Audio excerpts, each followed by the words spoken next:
So nandito na tayo ulit sa ating favorite na runway. And guys, look at this beautiful view. Wow, kasi early morning natin saksihan itong runway. Kasi di ba palagi gabi yung biyahe natin kapag papalabas tayo ng Pilipinas. So ngayon, thank you Lord kasi napakaganda ng view natin.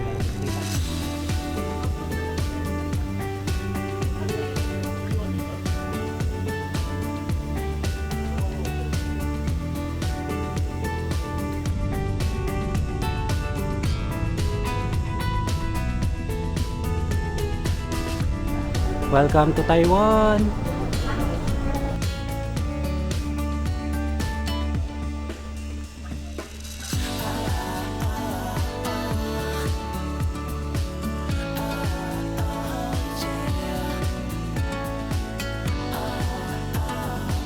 Tignan nyo guys kung paano sinasalo yung bagahe dito sa Taiwan. Galing. Yan, wala pa rin ang ating bagahe. Saan na kaya napunta yun?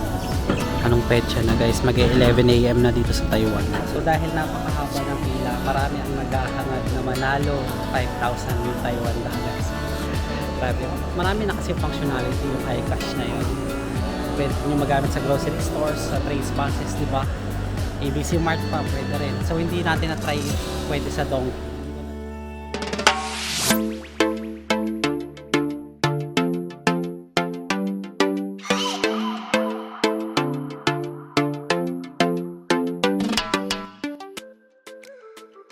Hi everyone, this is Lost Furukawa and welcome back again to another travel vlog series. And for today's vlog guys, ay pupunta tayo ngayon sa Taipei, Taiwan. So this is my first time going to Taipei, Taiwan, and I'm very excited na ma-tour naman ang Taiwan kasi di ba nung nakaraang taon nanggaling tayo sa Tokyo, Japan. So ngayon Taiwan naman. So this is our first international travel this 2024 and I'm very happy guys kasi kahit papano ay meron na naman tayong travel, another set of travel series ngayong taon. So guys, by the way, bago pala ang lahat, subscribe muna kayo sa channel ko. Tulungan nyo naman ako na ma-reach ang 10k subscribers para makapag-giveaway na tayo ng GoPro Hero camera. At para sa mga bago nga pala sa channel ko, ako nga pala isang travel vlogger and gumagawa ako ng mga travel guides both local or international. Kaya sa mga hindi pa nakaka-subscribe, subscribe na. So by the way guys, bago pala ang lahat, magkikwento muna ako sa mga nangyari sa akin sa check-in counter, sa immigration, and also dito sa final security check-in.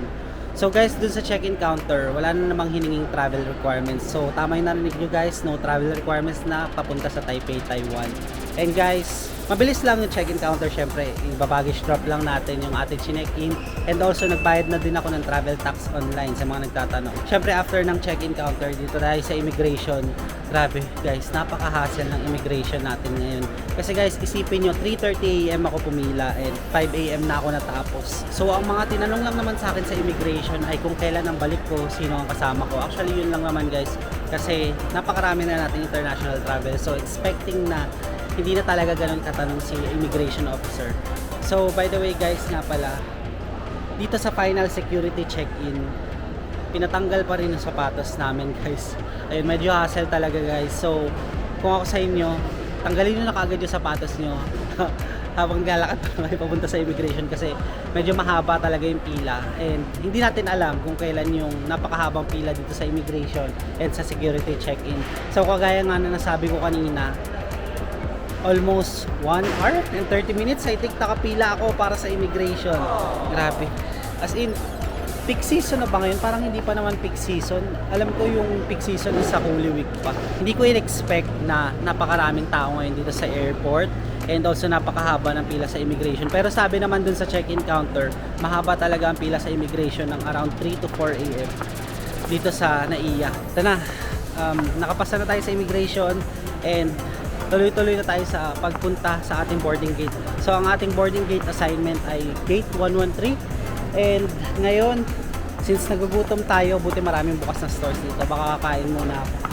Kasi guys, kanina pa ako nagugutom sa may immigration. Siguro mamaya na rin natin pag-usapan guys yung mga pre-prepared para sa immigration. Syempre, kailangan lagi tayo prepared pag pupunta tayo or haharap tayo sa immigration. Syempre, gusto ko rin naman na meron kayong ma-provide kapag pupunta kayo sa immigration, lalong-lalo na sa mga first-timers na nanonood sa atin ngayon going to Taipei, Taiwan.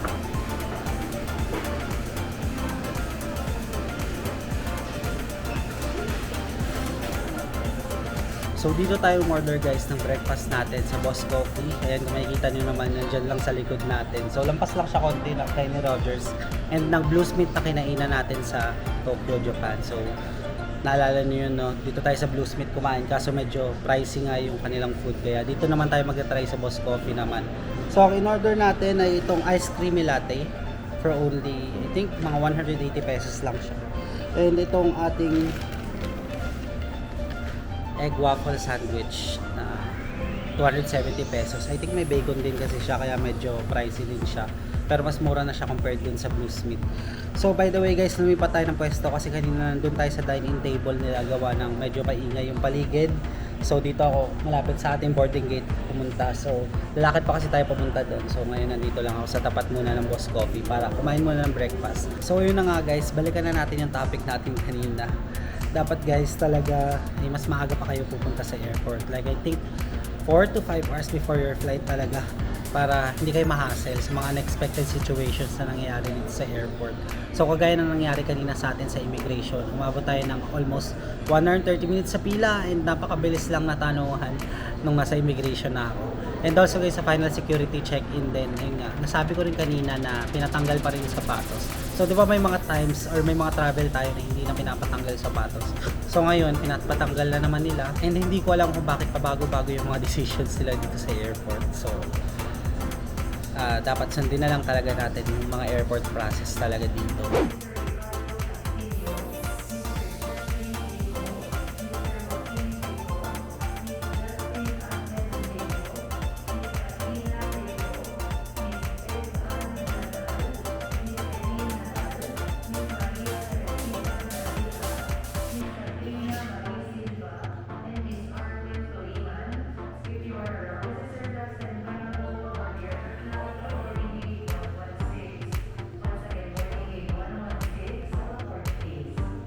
So yun guys, notice ko lang sa kanilang creamy latte is medyo may katamisan nito. Yan. Yan yung kulay guys. So, creamy talaga siya. Kaya ma-attract talaga kayo inumin kasi napakasarap din kahit pa paano. And yung tamis. Hindi ata ito pwede sa mga may diabetes kasi guys, medyo matamis din talaga yung coffee nila. Pero itong waffle sandwich, ang sarap. Alam nyo ba guys, may mga nagko-comment din kasi talaga na kapag kumakain tayo is bawal daw magsalita talaga. So medyo nakaka-off daw sa kanila yon. So guys, ngayon sisikapin ko na kumain muna tayo bago tayo magsalita. Kasi guys, talagang ginagawa ko yung real-time videos na to para malaman nyo rin syempre kung ano nga ba yung lasa kapag tinikman natin isang food, di ba? So syempre pagbibigyan natin yung ating mga viewers kasi guys, gusto ko na happy kayo na nanonood sa ating vlogs and gusto ko rin na hindi kayo ma-off habang pinapanood yung video na to. So, ating mukha ay wino-workan din natin ngayon para mawala na rin yung pimples natin. So, pagpasensyahan nyo na guys if may mga haggard vlogs tayo and also may mga pawisan talaga na vlogs. So, sinisikap ko naman guys na hindi tayo pagpawisan kasi may mga nagko-comment talaga na na-off daw sila sa mukha ko. So, syempre guys, hindi naman natin maiwasan yun sa country na pupuntahan natin. May mga country talaga na very humid din talaga. And hindi talaga may iwasan na magpawis tayo dun. So, sa Japan, hindi naman ako halos pinagpawisan talaga, maliban sa hiking lang. So, by the way guys, pag-usapan na pala natin yung mga possible na hanapin ng immigration ng mga dokumento. So, guys, kasi ako kapag nagta-travel, talagang prepared tayo. Syempre, in case of emergency, na hanapin yung back cert, hanapin yung hotel booking. Yan, mga pine-prepare ko talaga yan. So, dati, kung hard copy yung mga dinadala natin, ngayon kasi guys, digital copy na lang yung pre-release natin. Kasi pwede na naman na ang digital copy ngayon para hindi na kayo ma-hassle. Kakabit-bit ng folder, kakabit-bit ng mga papeles dyan. So, yun guys, teka, hanapin lang natin yung list dito sa ating notes. Importante talaga guys na planado yung travel nyo para syempre smooth lang and hindi kayo ma-corner sa immigration. So syempre guys, hindi mawawala sa listahan natin ang Philippine passport na dapat ay valid within 6 months. Kasi guys, may mga passport na pa-expired na, so make sure na check nyo yung inyong passport nyo kung pa-expire na ba siya. So may mga nagtatanong kasi sa atin guys sa ating comment section kung possible ba na i-renew na yung passport kapag pa-expired na ito. So I think guys, pwede naman siguro. Try nyo pa rin mag-ask ng online appointment sa DFA. Syempre si DFA pa rin naman makakasagot na ito. Ako kasi, feeling ko, kailangan pa expired muna yung passport or kailangan expired na mismo yung passport before kayo mag-renew. And, kasi, di ba, parang baka mag-overlap yung details. Pero, I think, baka pwede naman siguro. Ewan ko guys, comment down below sa mga naka-experience na nakapag-renew sila ng kanilang passport kahit hindi pa expired yun. Grabe guys, sobrang nasasarapan ako dito sa kanilang bacon egg waffle sandwich ng Boss Coffee. Medyo nabibitin nga ako sa ating kinakain ngayon. And paubos na siya. As in. So, buti na lang guys, ang ating boarding time is 6:20 AM pa. And ang time pa lang naman now is 5:40 AM. So, may almost 45 minutes pa tayo para mag-abang and also makapaggawa ng vlogs dito and pag-usapan yung ating mga prepare. Bukod sa Philippine passport, syempre kailangan din yung hotel booking, confirmation, and also yung round trip flight tickets, importante yan, na bayad yung travel tax. Baka guys, hindi yung binayaran yung travel tax ha, mali yun. So next, ito na, isa pang tanong ng mga kababayan natin. Mandatory pa ba ang travel insurance? So, itong travel insurance na to talagang mainit na topic sa comment section natin.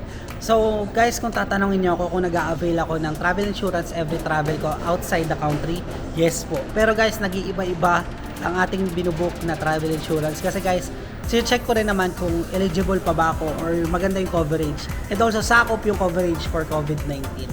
Alam ko naman na wala na halos COVID-19. Pero kailangan pa rin natin na protektado tayo sa ating sarili. And also guys, itong travel insurance is hindi lang naman for COVID. Parang pwede rin natin siya gamitin sa mga emergencies. So kung dati guys, sa Safety Wing ako nagbubook ng travel insurance. Ngayon tayo ay nagbubook na sa G-Insure. Yun yung travel insurance made ni GCash. So guys, parang nakipag-partner sila sa Standard Insurance. And guys, itong Standard Insurance na to guys, grabe yung ang tawag dito yung coverage niya and benefits talaga. So kung mababasa nyo guys, ilalagay ko na lang dyan guys sa screen yung link para mabasa nyo yung kanilang coverage and kung eligible ba kayo para mag-register and makakuha ng travel insurance sa G-Insure. So ito nga pala yung pangalan guys ng travel insurance, Standard Insurance Travel Protect International. For only 350 pesos, covered na kayo ng travel insurance, good for 5 days, diba? So sa Safety Wing, umaabot pa tayo ng 500 to 600 pesos. And also guys, may mga bad reviews si Safety Wing, kaya nag-quit na rin ako doon. So ngayon, lipat na tayo kay G-Insure kasi mas mura pa siya and mas okay yung coverage for me. So kayo bahala guys, kasi may mga other travel insurance pa. Basta guys, hindi mandatory si travel insurance. Pero, nire-recommend ko kayo na magkaroon kayo nito kasi hindi natin alam kung ano nga ba yung mangyayari abroad. Next, syempre dala-dala ko pa rin ang ating vaccination certificate.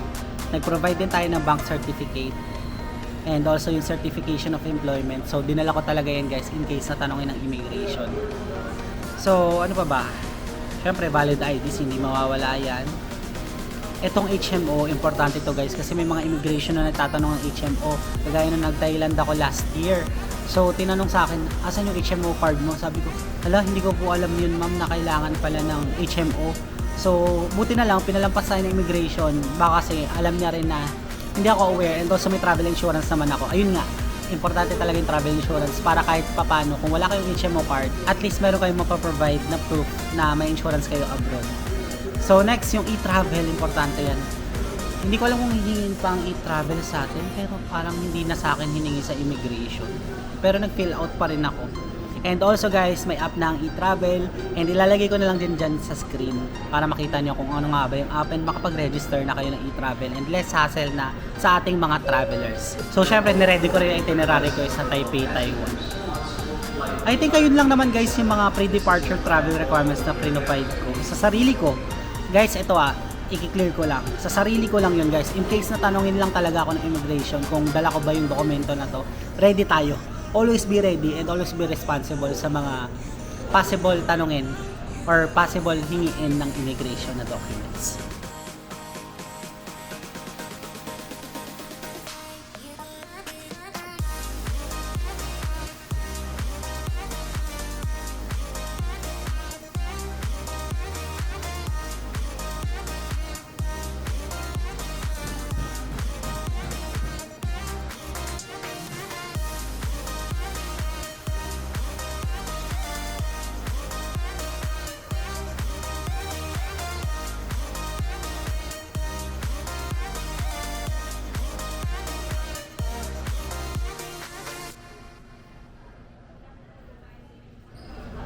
So finally, nahanap na rin natin ang ating boarding gate.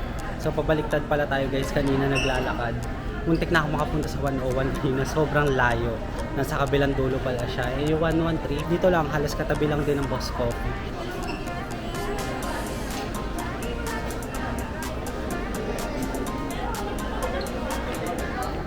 Good morning.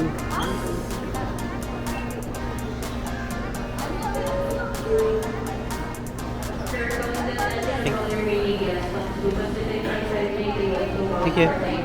So nandito na tayo ulit sa ating favorite na runway. And guys, look at this beautiful view. Wow, as in early morning natin saksihan itong runway. Kasi di ba pala gabi yung biyahe natin kapag papalabas tayo ng Pilipinas. So ngayon, thank you Lord kasi napakaganda ng view natin. Kita-kita yung mga airplane. Yan, may Emirates, Cebu Pacific, and meron ding Air Asia doon. So halo-halo yung mga airplane ngayon dito. At least nakikita ko kung ano nga ba yung mga nandito sa kanilang runway.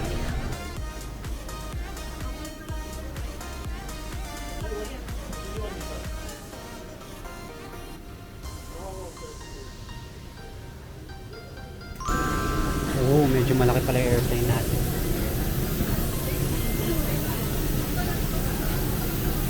So, saan po yung 30J? 30J, second out po. Oh, okay, thank you.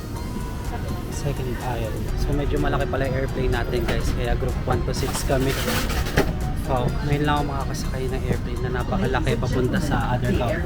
So guys, nandito na tayo ngayon sa airplane. And ang agenda lang natin ngayon dito is matutulog lang muna tayo.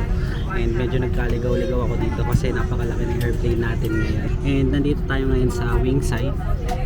Kita nyo ba? Medyo maliwanag yan. Yan. Window seat tayo pero nasa wing side tayo ngayon. Pero okay na rin, at least nasa window seat pa rin.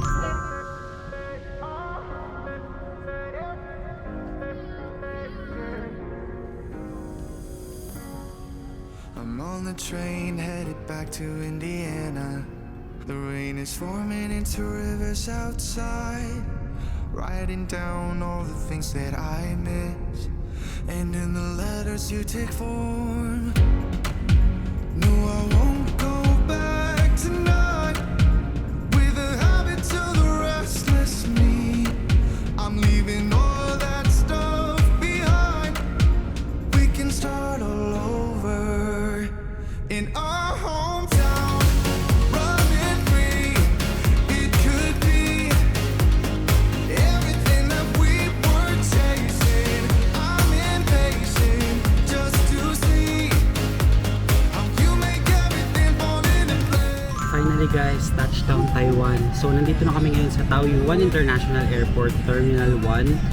And I think ang biyahe namin is almost 2 hours din. Kasi umalis kami doon 8 AM. And ang time pa lang naman ngayon is 9:30 AM. So yung papunta dito guys, medyo mainit. Pero ngayon is cloudy naman dito sa Taiwan. So expect ko malamig din dito. So yung ating top coat ay nasa maleta. Kailangan muna natin kuhain sa Carousel 6 dun sa baggage claim area nila para makapag-change outfit din tayo kasi guys baka magaya tayo sa Japan no, yung sobrang lamig din talaga pero hindi tayo nag top coat nung pagkalapag din natin ng airport. By the way guys, sa kalagitnaan pala ng trip namin may binigay yung mga cabin crew na customs declaration form. So itong customs declaration form guys ay maraming mga guidelines na kailangan sundin, like yung sa mga pera ng Taiwan, yung mga dadalhin, yung mga ganyan, and also yung mga foods. So basahin nyo na lang guys kasi nasa back page naman siya, and kailangan nyo signan tong customs declaration form nila. So excited na ako guys, ma-explore ang world ng mga Chinese people naman. Yes, ito palang Taiwan guys ay Republic of China na. So yun yung tawag sa kanila na dati ay Formosa. So diba, quick trivia lang muna tayo ngayon. So inuubos ko muna yung mga tao sa plane para makababa na rin tayo kasi medyo marami pang taong mababa ngayon. And I'm very excited na lumabas ng Taiwan. Yan, mukhang malamig guys kasi tingnan nyo, cloudy. Thank you, bye bye. So finally, nakababa na tayo ng airplane and naka-ready na rin yung customs declaration ko, yung passport, and also yung ating QR code. Alam po, kailangan pa rin yung e-travel guys. So buti na yung fill out ako kasi tinanong din sa akin kanina ng cabin crew kung may QR code na daw ako for e-travel. So i-ready nyo na lang din kasi kanina sa immigration hindi na siya hiningi. So baka dito, kailangan. Wow, welcome to Taiwan!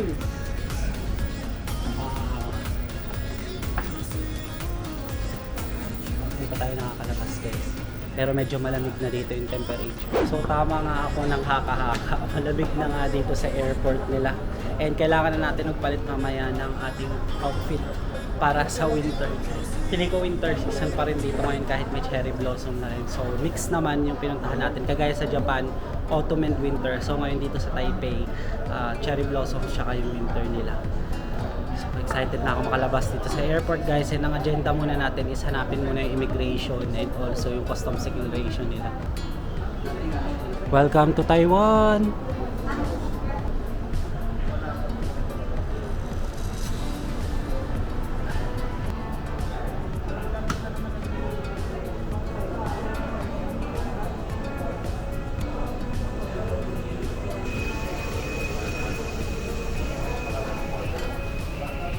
Saya guys, parang meron silang service for senior citizens. Kaya hindi mahihirapan maglakad yung mga seniors. So may option din naman sila para mag-walk din dito sa airport papuntang immigration. Grabe, ang daming tao guys. Tingnan nyo. Ayan o, ang dami. Ano kaya meron? Ito na ba yun? Immigration nila? Ito traffic. Ang saya guys, nakakatawa yung mga driver na itong service for senior citizens hanggang immigration. So, ang sistema lang naman dito guys is susundan nyo lang yung bugso ng tao kung saan sila papunta. So, ingat lang kasi may mga connecting flights na way din. So, dito tayo papunta sa immigration and sa customs declaration. Parang medyo maraming lakaran din dito guys.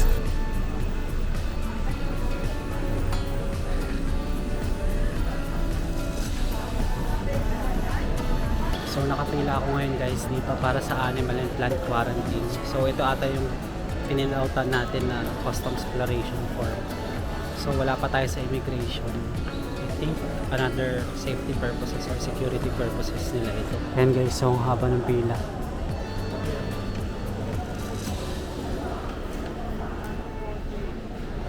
So pansin ko lang medyo strict sa Taiwan sa pagdadala ng mga meat tsaka halaman. Kaya kailangan i-check muna yung bawat bagahe, which is good.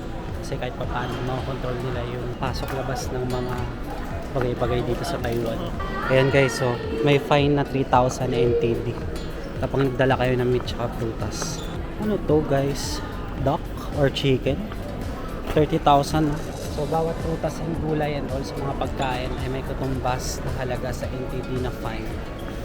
So dito naman makikita nyo lahat yan dito habang nakapila kayo. A few moments later. So doon na tayo guys sa animal and plant quarantine. So asa na guys yung baggage claim area nila. Tsaka yung tawag dito immigration. Kasi yun talaga yung nahanap ko. Bakit naglalaki land na sila dito? Teka lang. Lucky land ba to? Ah, hindi arrival card. Kailangan natin arrival card. Akala ko lucky land na to guys. Road lang.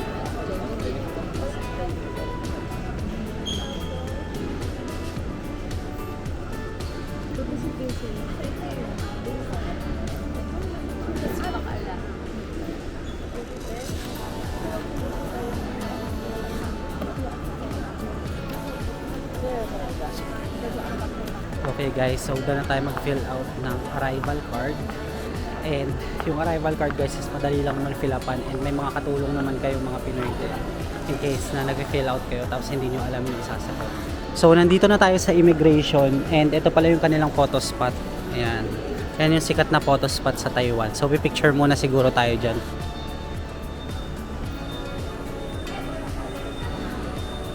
A few moments later. So doon na tayo sa immigration guys and ang kinuha lang sa akin is yung passport ko and yung arrival card. So pwede rin kayo digitally na mag-fill out ng arrival form. Any options, digital or yung ginawa natin kanina, yung pinakita ko kanina dun sa may bago mag-immigration. Kukunin na natin yung ating bagahe sa carousel 6. And buti na lang may escalator kasi napakahabang lakaran na lang yung ginagawa natin dito. Medyo malaki din itong Taiwan airport guys.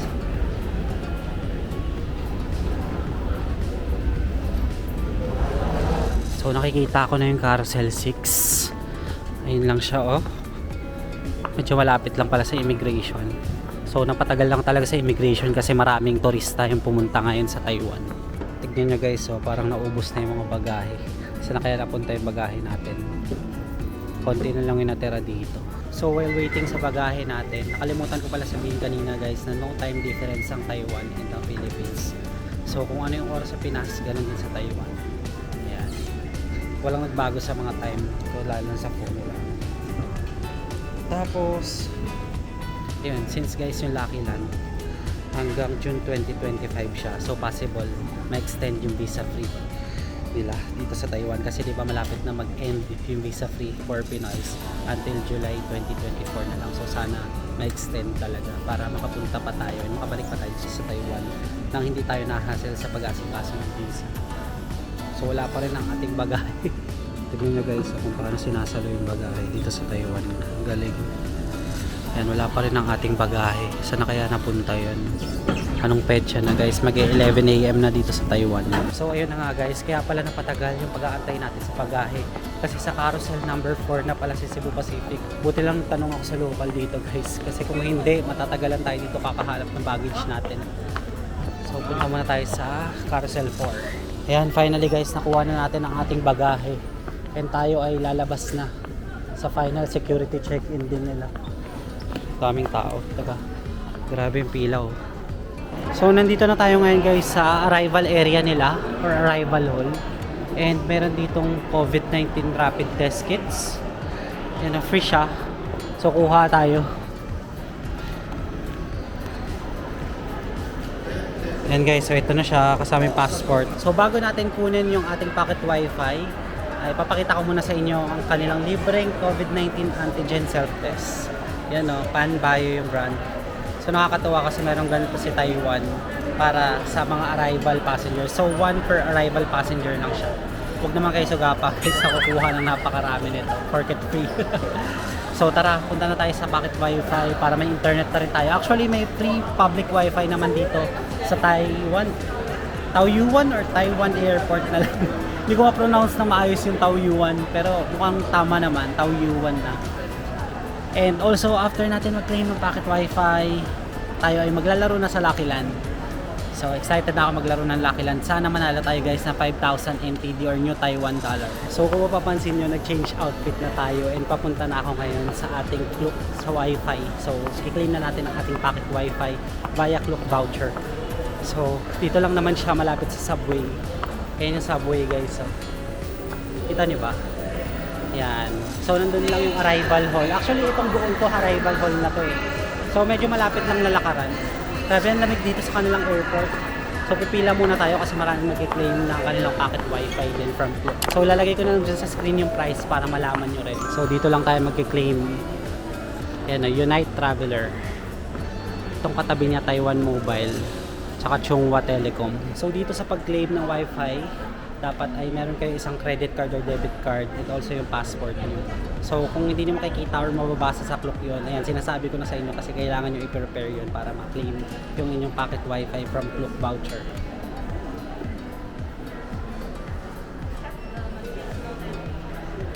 So na-claim na natin ang ating pocket wifi. Ayan. And also guys, yung EC card, kailangan natin i-claim. So pipila ulit tayo dito para ma-claim natin yung ating EC card. Dito rin pala siya kukunin. Sayang hindi natin nalaman kanina. Kasi ngayon ko lang na-check din yung Klook voucher. Unite Traveler din pala. So ilalagay ko lang dyan sa screen guys yung price para malaman nyo rin. So pila-pila talaga dito sa Taiwan. Kanina pa tayo pila ng mahaba. So pagkatapos naman ito guys, diretso na tayo sa Lucky Land para maglaro. So na-claim na rin natin guys ang ating EC card. Yan. So ngayon papunta na tayo sa Lucky Land para maglaro. Sana manalo tayo guys. Ipag-pray nyo naman ako sa comment section. Try natin. Excited na ako maglaro ng Lucky Land. May mga tips and tricks pa nga yung iba guys, pero hindi ako naniniwala kasi pipick ka lang naman talaga ng coin doon. So try natin mag-pick ng random coin. Sana manalo talaga. Kasi guys, alam nyo ba na ang 5,000 NTD is I think almost 9,000 pesos din sa atin. So sayang. Pwede pa naman natin magamit yun sa ano ba tawag dito? Sa ABC Mart and sa other grocery stores din pwede. Basta tanongin niyo lang muna sa store staff, di ba? And also pwede rin natin magamit ito sa trains and buses. So, di ba? Ang daming pwedeng magamit ng iCash na yun. Kaya sana ay manalo talaga tayo. Guys, tignan nyo, ang haba ng pila sa Lucky Land. Doon pa yung Lucky Land. Ayun, nandun pa. Yan, tas may design sila dito na milk tea. Kasi 'di ba sikat yan sa Taiwan yung kanilang tea. So dahil napakahaba ng pila, marami ang naghahangad na manalo ng 5,000 new Taiwan dollars. Grabe. Marami na kasi functionality yung iCash na yun. Pwede nyo magamit sa grocery stores, sa trains, buses, di ba? ABC Mart pa, pwede rin. So hindi natin na-try if pwede sa Donkey. So try din natin siguro dun, gamitin, baka pwede. Pero kapag hindi, di okay lang, at least magagamit naman natin sa mga ABC Mart and sa other grocery stores nila. And also sa transportation na rin. Sayang din yun, no? 5,000 NTD.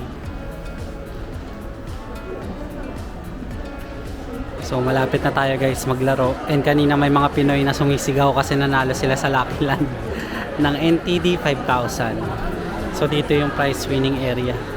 Ayan, nanalo na sila.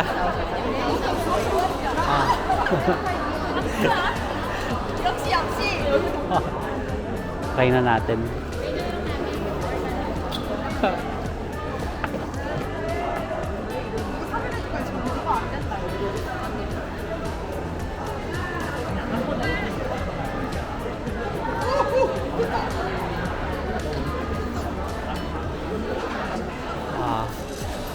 Try.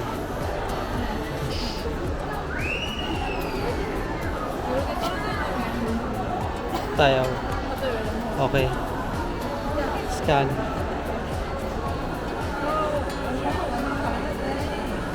Try. Paano ba? Teka. Uy! Oh, sayang!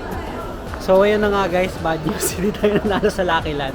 Pero okay lang, tayo ay magpo-proceed na sa pag-withdraw dito sa kanilang ATM kasi kailangan na natin ng new Taiwan dollars bago tayo lumabas dito sa airport para kumain na rin tayo ng breakfast and lunch. Brunch na siguro guys kasi wala pa tayo nakakain simula kanina pa. Bukod dun sa waffle, I think waffle tsaka yung iced coffee lang. So gutom na ako, lunch na pala. Ayan guys, so panay pila talaga dito sa Taiwan. Ayan, haba din ng pila pati pag-withdraw ng ATM. So meron din pala sila ditong mga vending machines. Ayan, di ba sa Japan marami ring vending machines. Dito rin sa Taiwan. So pwede kayo mag-pay gamit yung Easy Card, Line Pay, Alipay. So maraming payment options. Baka nga pwede rin yung credit card since sinihingi din yung credit card dito. Ayun, hindi pa rin tayo nakakapag-withdraw kasi napakahaba ng pila kanina. Pero after natin mag-withdraw guys, isahanap na siguro ako ng mga kainan. Hindi ko alam kung sa airport, baka sa Taipei Main City na mismo na station or doon na mismo malapit sa ating hostel din. So baka doon na lang siguro para bumiyahe na tayo kaagad pa city para makalabas na rin tayo dito sa airport. Kasi gutom na rin talaga. Kanina pa ako walang kain guys. Isipin nyo yung last kain natin, alas 5 ba? Or alas 4? O, tapos ngayon, 12:15 na dito sa Taiwan. So, pahapon na. Wala pa rin tayong lunch or merienda man lang. Guys, finally, nakapag-withdraw na rin tayo ng ating new Taiwan dollars dun sa kanilang bank machine. So, ginamit ko ang ating Visa card na GCash. Ayan o. So, ito na yung 10,000 NTD. So, yun yung withdraw natin. 10,000 new Taiwan dollars. So, guys, iniisip ko, wala atang handling fee talaga kapag GCash, Visa card. Kasi chinek ko yung resibo nila. Ayan o guys o. Chinek ko yung resibo nila.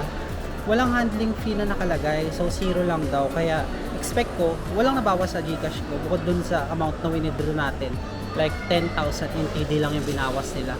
So, which is good. Kasi kahit papano, pwede pala magamit ito sa GCash card sa mga bank machines nila to withdraw ng pera ng NTD. Kasi guys, di ba para hindi na kayo ma-hassle mag money changers pa. Ito guys, yung itsura pala ng NTD nila. 1,000 NTD daw ito. Yan. So, syempre, papakita na natin sa video bago natin magastos. So guys, I think tapos na tayo guys sa ating first vlog dito sa Taiwan. So dito ko muna siguro puputulin ang ating vlog. So to sum up lang guys, mga pinagagawa natin kanina. Siyempre, diniscuss ko kung ano yung mga prepare ko sa immigration. Diniscuss din natin na wala ng travel requirements si Taiwan. And also yung airport process from Manila to Taiwan. And ano pa ba? Yun guys, yung travel insurance. Try nyo sa G-Insure, Travel Protect International.